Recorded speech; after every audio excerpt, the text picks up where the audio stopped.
yan. Oo. Ang nail gun, ginagamit ko para riveter. Hindi ka na magre-rivet. Ayun ang kagandahan sa kanya. Maganda po talaga gumamit Charge sila lang ng nila, mga no? cordless para sa safety first. Pwede na natin siyang gamitin pang cutting. Yan po, remembran. Magkano dyan, tol? Pabili nga rin ako. Magic water na. Tikman natin. Init.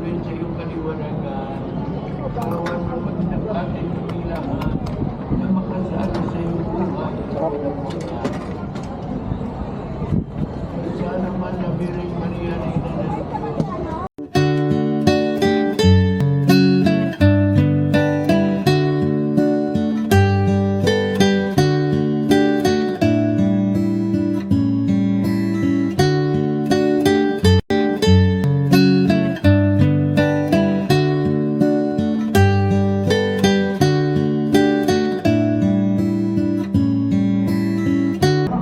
Grabe, sobrang init. Pinitsura ko dito eh, no? Init kasi. Nakapagsimba na tayo, tapos uminom lang tayo ng konting buko. Tapos uwi na tayo. Yan. Dito tayo dadaan sa gilid sa mga bilihan ng mga rosaryo, mga ano natin yan. Mga bracelet, dami dito eh, no?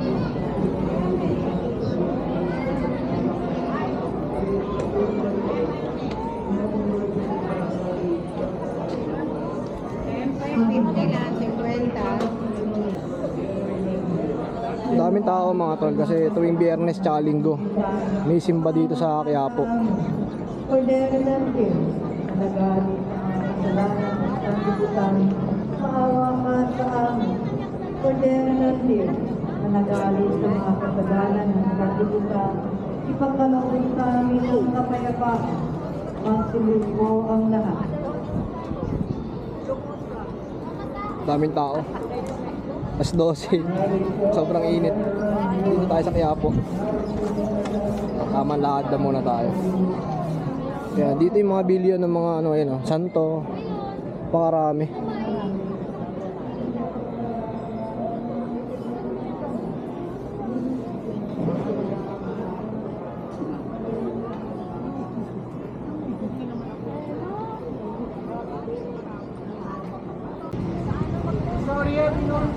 Ayan, nandito tayo ngayon sa Roon mga tol. So tamang lakad na muna tayo.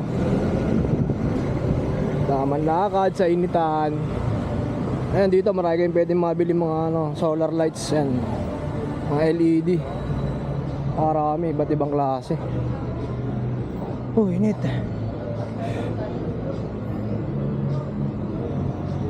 Ayan, mga solar lights.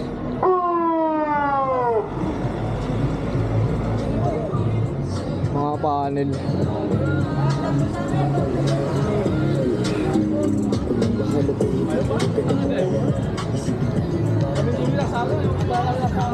Ito, may mga power tools dito eh, no?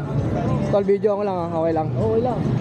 Yo mga tol, nandito nga pala tayo sa ano to, Roon to, no? Evangelista Street, corner ng Ronquillo, 516, Evangelista. Ayan, dito tayo kaya Tan Tools. Mga welding natin. Ayan, ang makikita natin dito, mga power tools, no? Oo, power tools, boss. Paano mo ya? Dusty, nanapin na nila rito sa 516 Evangelista. Okay. Kasi ito yung mga ano naman natin rito, mga binibenta natin. Meron tayong mga single lang na mga barena. Meron tayong class A, tsaka mga original. Yung original naman natin, makakapal na yung ano nyan, yung mga wire, compare dito sa mga class A. Ito kasi mabibilis uminit. Mga isang oras lang, nainit din kagad. Pero ang presyo ng mga class A natin? Yung sa mga klase natin, 1.3. Presyohan natin dyan. May kasama naman bala na yan. Tapos sa mga heavy duty naman natin na original na Bosch, 1.8. Puro same lang yan sa Makute, DeWalt. Tapos sa klase A naman natin na 2-in-1, mas mura. 2,000 ampere. Ito. Oo, naka-discount na sila ng 600 dyan. Pang grinder din to, no? Opo, grinder tsaka barena. Oh. Isang set na yan, may mga kasama naman ng bala. Meron din tayong mga pressure washer. Ito mga pressure washer, no? Yan, mga mga gagamitin nila pang linis ng aircon, mga pang motor-motor, halimbawa, wala silang tubig. Pwede silang kumuha sa ilog. Gamit to kasi portable to eh. Okay. Ito ang magagamit nila. Yung portable natin na pressure Dadalhin washer. lang nila to. Dadalhin lang nila to. Ang kagandahan kasi sa mga portable, sir, ang nagagamit po nila at nadadala nila kung san-san. Hindi na nila kailanganin pa ng ng mga gripo. O magkano yung mga ganito, kuya? Yung mga rate naman natin dyan, pag sa mga brand na yan, sa Makita at sa Boost, ang presyohan natin dyan was 7 to 1.5. Meron din tayong mga local yan. Nakakuha na kasi. Ayun yung mga tag-1,000 lang. Eh, itong malaki na to. Ito yung heavy duty natin yan. Kagandahan kasi sa kanya, hindi na siya pin type, hindi na siya pinapalitan nito. Na-adjust na lang to. Para sa high pressure niya. Okay. Dito naman natin, 2.5. Tapos meron tayong mga circular, cordless. Yung mga cordless naman natin na circular, 2 batteries with blade na yan. Sa mga ganito naman, 2.5. Sa mga electric, 1.8 po ang presyohan natin dyan. Sa mga circular, mga sander, jigsaw, planer. Yan, para sa mga mga naggagawa ng mga pintuan. Ayan ang kailangan nila. Planer. Ito, may mga pang welding machine. Opo, welding. Ito na mga kagandahan sa mga portable natin na welding. 900 amperes na siya. Pwede na natin siyang gamitin pang cutting. Yan po, remembran. Ang mga rating naman natin na price natin dito, 1.8 to 1.6. Ang presyo niya. Opo. Depende pa rin sa klase. May malalaki, no? Meron po. Ito kasi sir, ang kagandahan dito sa Bosch tsaka sa DeWalt natin, naka-hard case na yan. Hard case. Meron na siyang case. Meron tayo 350 amperes, tsaka 300 amperes, tsaka itong natin 300 natin na malaki na pang full weld na. Makakita, no? Opo, makita. Dito naman 3.5 tsaka 3.3. Konti lang ang diferensya nila. Ito naman yung Koso natin na 900 amperes na MIG. 2-in-1 na po yan. Pwede na po nating gamitin sa mga pangyero. Okay. Mga angle bar. Kasi pag gumamit ka kasi dyan ng mga rad, nabubutas. Ngayon, ang kinikilangan nila, yung MIG. Para kahit mataas yung ampere, mahina, na pa rin yan, napo-full weld niya pa rin, naayos niya pa rin yung pag ng welding. Tsaka mga pang-beginner, pwede yan, Oh, no? pang-beginner yan. Kagandahan sa mga beginner, napapractice nila to. Oo. Maganda nila tong gagamitin, pang-practice nila. Tapos may nakita ako dito, Ayun, ito Chainsaw pa. ba yan? Oo. Ang nag-iisa natin, electric chainsaw. Makita ang brand, size 16. Yan, heavy duty na rin yan. size 16. Oo, pag magpuputol sila ng mga puno-puno na mga mangga, santol. Yan, pwede na po yan. May kasama na yan, gagamitin na lang. Complete na rin. Electric na, no? Iba kasi madalas may gasolina, no? Di gasolina tsaka di battery. Yung mga old school yun. Oh, yung old school talaga, di gasolina, pero Oo. yung mga bagong labas natin ngayon, ayan yung mga di battery, electric, ayan ang mga ginagamit. Pero kung kukuha sila ng mga di battery, mag di gasolina na lang sila. Kasi pag gagawa sila ng chainsaw na di battery, wala, mahina. Oh, mga pang lang yan, mga pang outdoor lang, no? Ito talaga outdoor lang talaga to. Mga pang Kasi- garden lang, Oh, no? hindi mo to pwede dalhin sa malayuan kasi walang kuryente. Oo. Kailangan may kuryente ka talaga.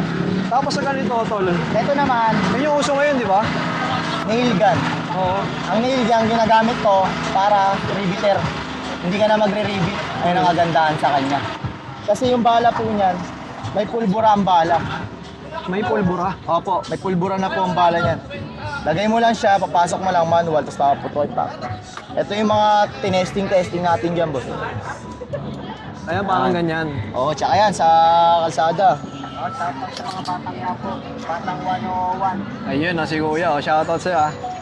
Magkano yung ganito? Sa mga ganito naman, 600 lang po. 600. Opo. May kasama ng bala. Yung Tsaka mga old naka-hard school case. kasi parang pinipit-pit pa na gano'n, eh, no? Kasi ang kasi, pag sa mga kasi, old school na riveter, ginagamitan pa nila ng barena. Oo. Ito kasi rekta na. Isang lubugan mo na lang siya.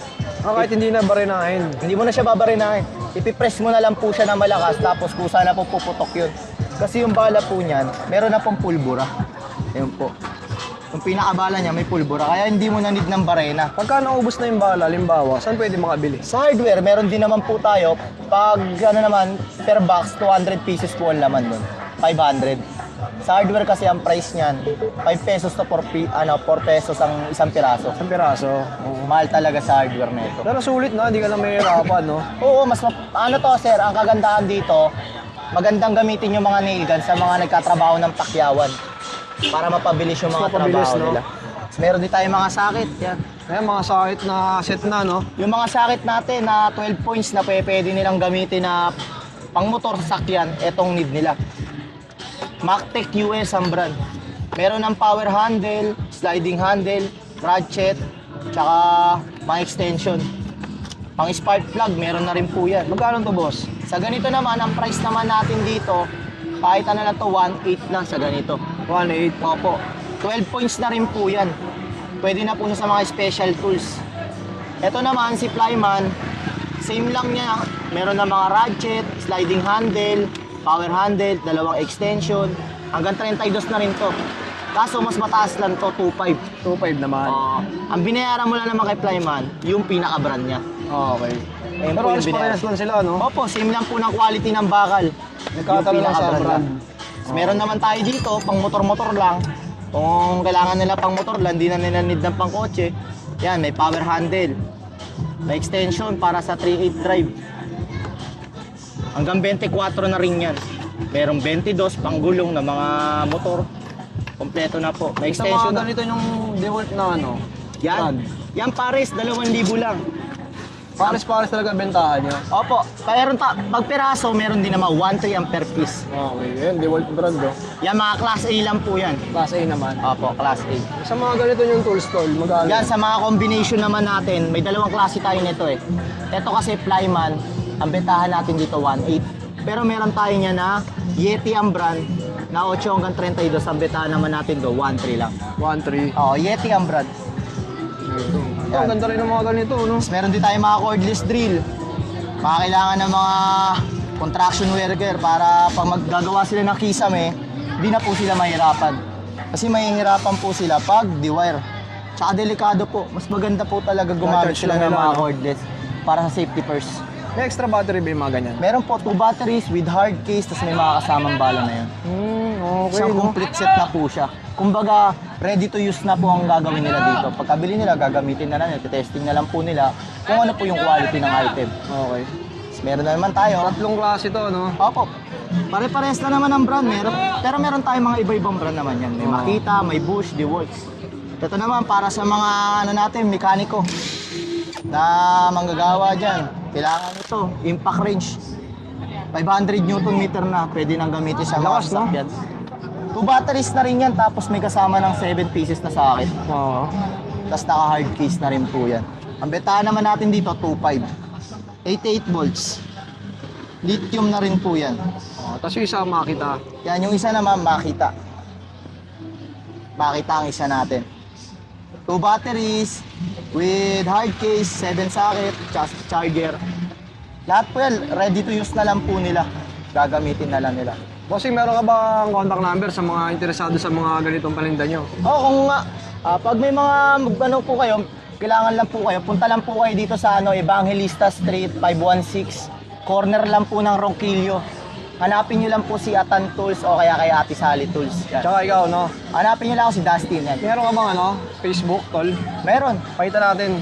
Facebook Para natin. if ever na papasi-COD nila, Oh, kung yun. malalayo sila, ikaw na lang magbo-book, di ba? Ikaw na lang kausapin nila. O kaya ito, ano nyo lang to. I-add nyo lang. Follow nyo na rin to, mga tol. Yan. Sa mga interesado, pwede nyong PM si Kuya, tapos pa-ship na lang, kaya-kaya yan, no, Oo, tol? pa-ship, depende sa layo. Pwede natin pa-GNT pag sobrang layo. Halimbawa, mga probinsya na, pa-GNT Oo, po no? natin. Pero pag around Metro Manila, lalamog po natin. Payment first tayo, syempre. Opo, payment first po Para tayo. mapadala natin yung mga item, no? Pero pag sa Maynila, kahit ano tayo niyan, COD. cash o COD tayo. Okay, Pwede mga pwede lala po. mo, pwede kasi yan, no? Opo. Abonoan ng rider, tapos doon na lang din nila babayaran. Okay. Pero So, kung mga ano tayo, GNT, ano po Payment yan? first. Payment Pag first malalayo talaga. na. Pag Oo. malalayo. Oh, yun lang kay Dustin, ha? Maraming salamat Opo. sa'yo. Thank you, boss. Oh, yun.